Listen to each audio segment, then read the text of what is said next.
Just a glistening example of one of the more elusive and important cards issued during the 1960s, the 66 Mantle.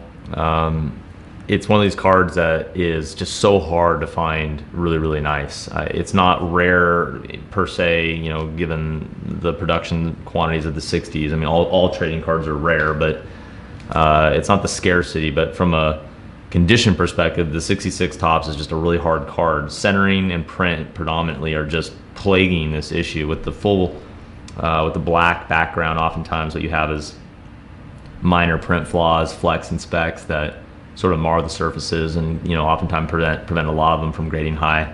And then the centering on 66, there's just subtle issues that so often, you know, prevent the cards from grading high. You have tilt and just general centering misalignment. This one is centered about 55-45 both directions.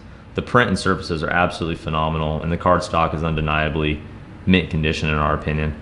It's just a beautiful, well-preserved example of, you know, an issue for which there will never be enough of these. It's shocking how, you know, only a few dozen of these cards exist in, you know, mint condition for the whole world to share. You know, a brand as pervasive as Mickey Mantle and the whole world can only share a few dozen mint copies. It's really staggering.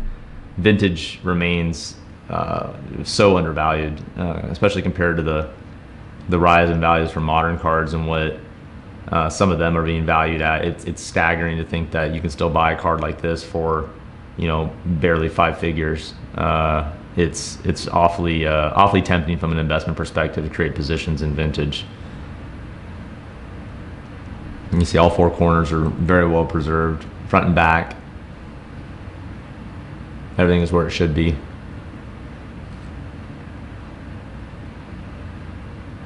So all told, really, really pretty print and focus, but just a beautiful card. Certainly among the best copies that exist in our market. Delighted to have it in the auction.